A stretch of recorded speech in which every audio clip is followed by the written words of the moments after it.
Hey there, I'm Mei Ling and I'm 29 years old. Anyone who grew up Asian American will tell you that it's no walk in the park. Being Chinese American, I've been subjected to a few unsavory encounters in my life. Needless to say, I've gotten used to being discriminated against as well as learning to fight for my dignity. I had learned to navigate through life with resilience. I had to, lest I be subject to more cruelty from people around me. Unfortunately, though, it appeared as though my father-in-law was oblivious to the extents of American ignorance and stupidity. Let me give you some context on my family situation. My husband, Mateo, and I come from different cultural backgrounds. He is Dominican, and as I already mentioned, I'm Chinese American. Our diverse heritage has always fascinated me, and we've cherished the opportunity to embrace and learn about each other's traditions. However, recently a new dynamic entered our family: Hiroshi, Mateo's stepfather and my new father-in-law. Hiroshi added an interesting layer to our family dynamic as he too shared East Asian roots like me. It was an exciting prospect to have someone who could understand and appreciate my cultural background, but unfortunately something changed when Hiroshi entered our lives. Both Mateo and my mother-in-law, Sophia, started speaking in Spanish more frequently, particularly when Hiroshi was around. At first I didn't pay any mind to it, seeing as though Spanish is their mother tongue. Additionally, they wouldn't be talking about anything bad or offhand. I knew this because I too speak Spanish. You see, I wanted to learn Spanish as a little surprise gift from my husband. His love language is acts of service, and so I thought that he would appreciate me learning his language so that we could be better connected. I'll admit, I kept his secret from them longer than what was originally intended, but that's because my fears and anxieties prevented me from exposing the truth, that I could hear what they were talking about. I still believed that my Spanish wasn't good enough, and so I kept this secret to myself despite gaining fluency more and more. I didn't contribute or speak up, preventing any arising embarrassment that might come about if I failed or mispronounced something. Perhaps my anxiety was a blessing in disguise because once Hiroshi came around, as I mentioned before, Sophia and Mateo would speak Spanish more often. Well, if there was a time for me to not be speaking Spanish, it was certainly during those moments. I mean, could you imagine joining a family with such differing cultures and being excluded by all three of us? Out of respect for Hiroshi and East Asian solidarity, I decided to remain in my oblivious state, talking to him in English because at least we could both understand each other. Although I found the increased Spanish a bit odd, all things considered, I brushed it aside. That was until I started hearing some insults being thrown in Spanish that I got whiplash from. I still remember that day like it was yesterday. The table was set. The aroma of mouth-watering dishes filled the air, and we were all conversing, preparing to start dishing out the food for one another. But destiny had other plans. As I reached for the gravy boat, my hand slipped and the gravy spilled like a river of regret. Well, you can imagine the chaos that ensued. Sophia, my dear mother-in-law, unleashed a string of expletives in Spanish. I mean, I don't need to be fluent in Spanish to know when someone's hurling insults my way. It stung. But my knight in shining armor, Mateo, came to my rescue. He defended me, telling his mother that such remarks are uncalled for. And then Sophia dropped a bomb and shattered my heart, and she said, "Why are you defending her? It's not like she can hear us anyways." Those words hit me like a punch to the gut. Ironically enough, it stung worse than the expletives she used before. The embarrassment surged through me and I choked on my water, surprised that she had said that.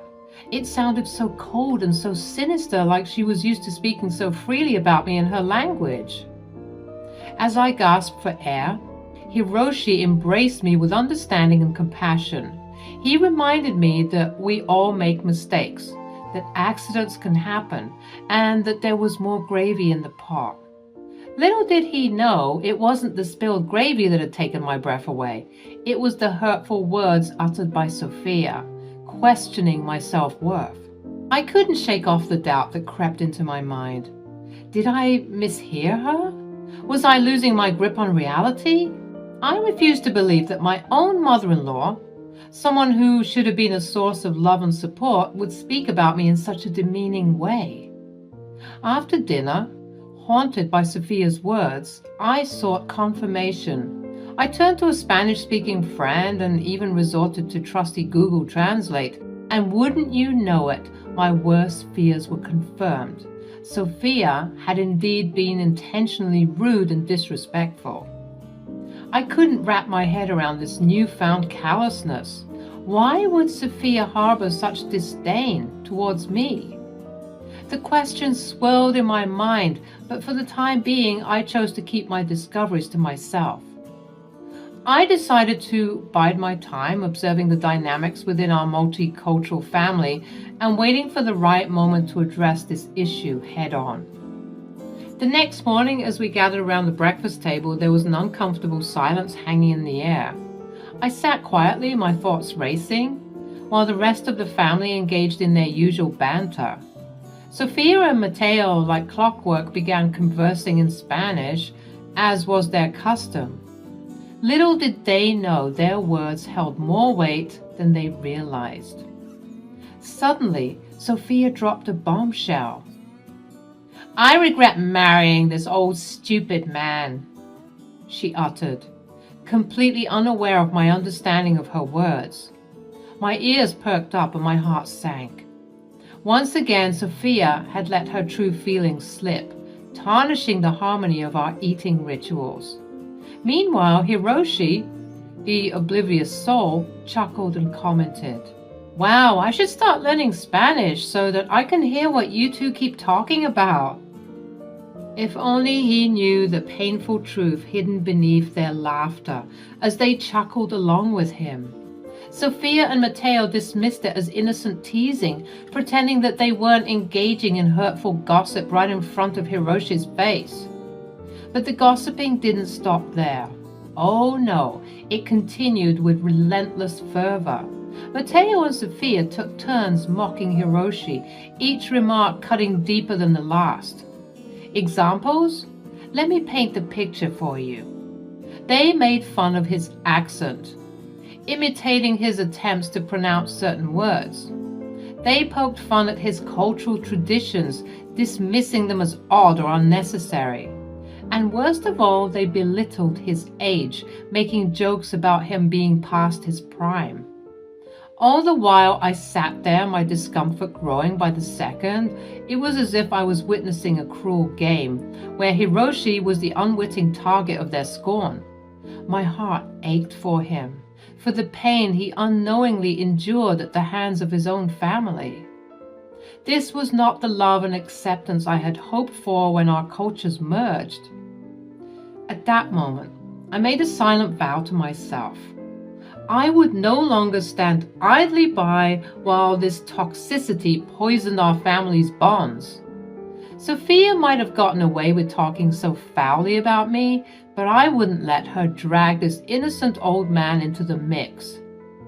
I knew that I had to confront the elephant in the room to address the underlying tensions that had plagued us for far too long.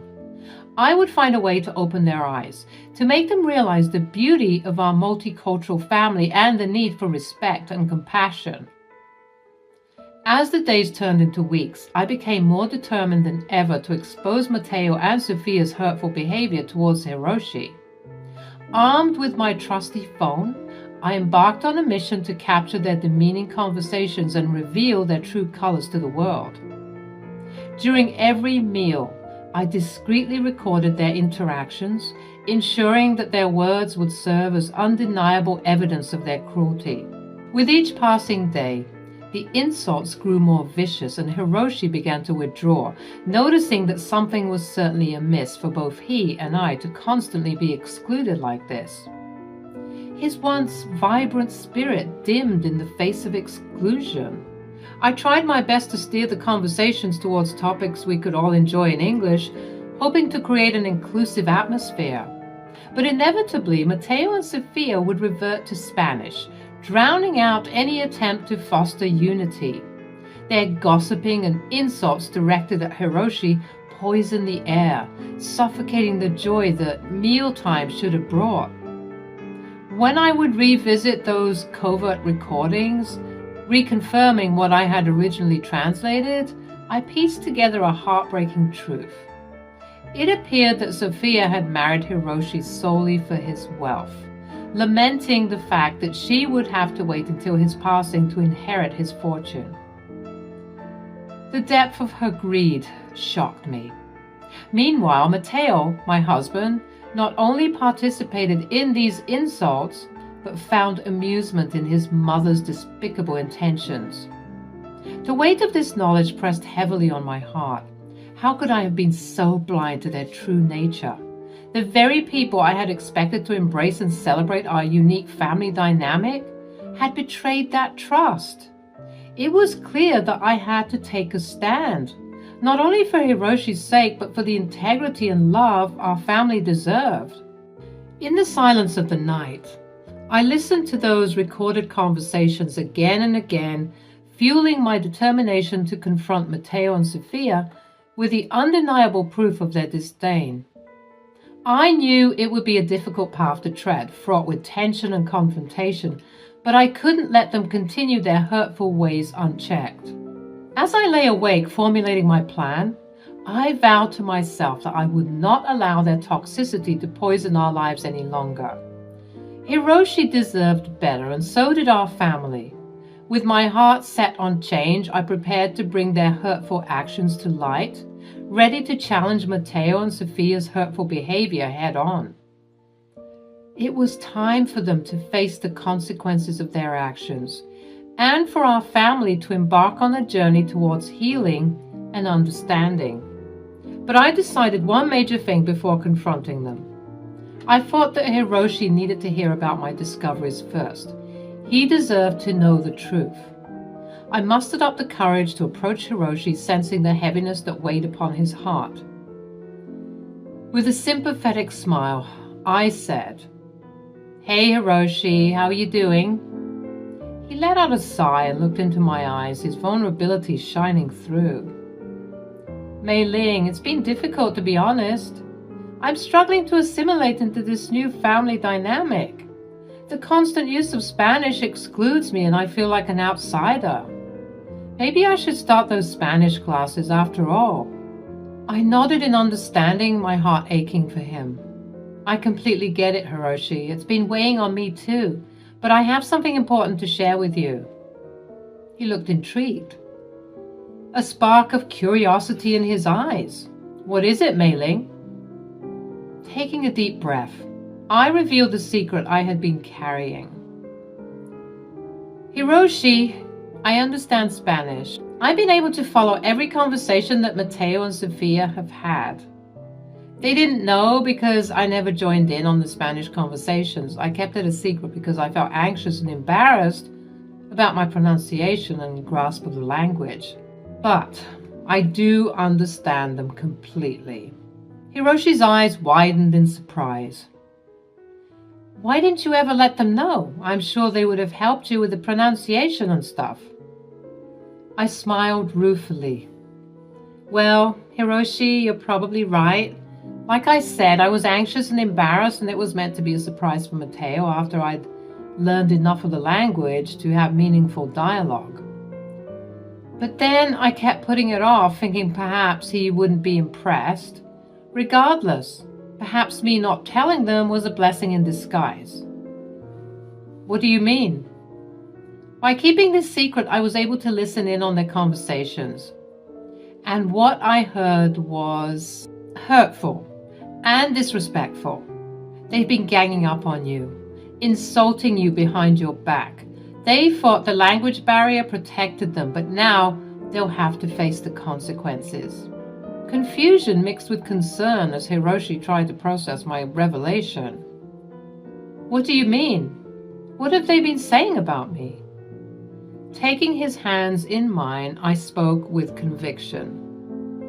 Hiroshi, they've been mocking you, making fun of you, and even speaking ill of you. It's been going on for weeks, and it's absolutely awful that they can speak so openly about you under the guise of a language barrier. His eyes filled with a mix of surprise, hurt, and gratitude. I don't know what to say. Thank you for telling me the truth. I never imagined they would be capable of such behavior. What exactly have they been saying? I braced myself, knowing that the truth would completely shatter him. Hiroshi, I understand that this might be hard to believe, but it's the truth, and I have to tell you what I know. Sophia married you for your money, and both she and Matteo are eagerly waiting for your passing so they can inherit your fortune. As the weight of my words sank in, Hiroshi's initial disbelief turned into a mixture of shock and confusion. Hiroshi's eyes widened in disbelief. I reached out gently, placing a hand on his shoulder, but he moved away. No, Mei Ling, you must be mistaken. Sophia loves me, and Matteo loves me too. They wouldn't do that. Are you sure you're being honest with me? Maybe it's you who's trying to cheat me. With determination in my voice, I assured him. Hiroshi, I wouldn't bring this up if I didn't have concrete evidence. I recorded their conversations, and you can hear it for yourself. Check with any Spanish-speaking person you know to confirm what they're saying. At that moment, I airdropped the recordings to Hiroshi's phone, allowing him to uncover the truth for himself. Listen to these conversations, Hiroshi, and then you'll see the reality of the situation. Days passed, and there was a palpable tension in the air between Hiroshi, Sophia, and Matteo. I kept my distance, allowing Hiroshi the space to process the shocking revelations. Then, one day, Hiroshi pulled me aside, his expressions filled with a mix of resignation and gratitude. I owe you an apology. I doubted you, and I let my love for Sophia blind me. But after consulting with some of my Spanish-speaking friends and listening to those recordings, I finally believe you. I can't believe they would stoop so low, saying all those awful things about me. What did I ever do to them? I know, Hiroshi, it was a lot to take in, and I'm so sorry, but I thought you needed to hear the truth. I've decided to get an annulment. What? You heard me. We haven't been married for that long, so an annulment is still viable. You see me, May. I'm old. I can't afford to waste any more time with people who don't have my best interests at heart. I just can't believe that you'll be leaving so soon. Leaving is the most logical thing to do. I advise that you do the same. This is the last time I'll sleep in this house. Tomorrow I'll leave, and I won't reach out to Sophia and Matteo until I'm ready to start processing the annulment. But in the meantime, I think I might need a vacation. I understand, Hiroshi. You deserve a life full of genuine love and peace, and I guess I do too. And with that, Hiroshi and I exchanged a hug, and we both went on our way. The next day, as was promised, there was no sign of Hiroshi. He'd packed up a bag and just left, leaving Sophia and Matteo confused, but also giving them free rein to continue disparaging the poor man's name. I could hear them as I was putting away the dishes, and they were in the living room nearby. With each insult, I grew more furious, wondering why they were being so cruel to Hiroshi, and then I snapped. With a newfound sense of empowerment, I mustered the courage to confront Sophia and Matteo about their hurtful gossiping and deceit. I couldn't let their actions go unaddressed any longer. Enough is enough. I know exactly what you've been saying about Hiroshi behind his back, in your secret Spanish conversations. Sophia's face turned pale. Her eyes widened in disbelief. Mateo, on the other hand, tried to maintain a facade of innocence. "You have no idea what you're talking about." At that moment, I switched gears, revealing a side of me that they had never seen before. Speaking in fluent Spanish, I confronted them head-on. "Do not underestimate me. I've understood everything you two have been saying for the past 3 weeks. You've been insulting and disparaging Hiroshi ever since he came into our lives." Sophia and Mateo's faces flushed with embarrassment. Their gazes shifted away from mine. They were caught and exposed in their web of deceit. Mateo finally broke the uncomfortable silence, his voice tinged with a mix of curiosity, regret, and even hurt. "Why didn't you tell me that you could speak Spanish? You're really good." A bitter smile formed on my lips as I replied. I was embarrassed by my imperfect Spanish, but now I realized that my hidden knowledge allowed me to discover the truth about your true colors, about the malicious intentions you've harbored towards Hiroshi. Their eyes widened, unable to comprehend the magnitude of the situation. Sophia's voice trembled as she desperately asked, "What do you mean, Mei Ling?" Taking a deep breath, I revealed the truth piece by piece. "I've informed Hiroshi about everything. He's currently enjoying a well-deserved vacation far away from the toxicity of this household. And, thanks to his newfound clarity, he has decided to pursue an annulment. So you're not going to get the money." Confusion and panic filled the room as Sophia and Mateo grappled with the consequences of their actions. The realization that their pursuit of Hiroshi's fortune had been in vain left them stunned. You see, Sophia and Mateo, greed and manipulation may have temporarily clouded your judgment, but ultimately the truth prevailed. Hiroshi's fortune will never belong to you. His love and trust was shattered by your betrayal. As the weight of their actions settled upon them, Sophia and Mateo were left to face the consequences of their greed and deceit. The illusion they had woven around Hiroshi had crumbled, and their hopes of an easy fortune had evaporated. At that moment, I stood tall, knowing that I had spoken up for what was right, even at the risk of disrupting the fragile harmony of our family. Unfortunately, the damage had already been done, and the tension continued to simmer between Mateo, Sophia, and me. I knew that I couldn't stay in such a toxic environment any longer. The realization of their cruel intentions towards Hiroshi made me question what they might have said about me behind closed doors. It was clear that their true colors had been revealed, and I couldn't ignore the underlying toxicity of our relationship any longer. In secret, I began planning my exit strategy. I reached out to Hiroshi, seeking guidance and support. His kind-hearted nature and understanding provided me with the encouragement I needed to take this important step. He even offered some financial assistance to help me stand on my own 2 feet, knowing that I deserved better than the toxic atmosphere that had surrounded us. Days turned into weeks as I waited for the perfect moment to reveal my decision. The tension in the house remained palpable, with Mateo and Sophia carrying the weight of their failed plan on their shoulders. They knew they were wrong, but their anger and resentment masked any remorse they may have felt. Meanwhile, I focused on my preparations, gathering the strength and determination to make a clean break. The moment finally arrived when everything aligned. With my bags packed and my mind set on a brighter future, I confronted Mateo and Sophia. I calmly explained that their actions and words had shattered the trust and love we once shared. It was clear that staying in this toxic environment would only do more harm than good. Their faces contorted with a mix of anger and regret as they realized the consequences of their actions. At that moment, I revealed my plans to leave. I stood tall, asserting my worth and declaring my independence. Their attempts to plead and convince me otherwise fell on deaf ears.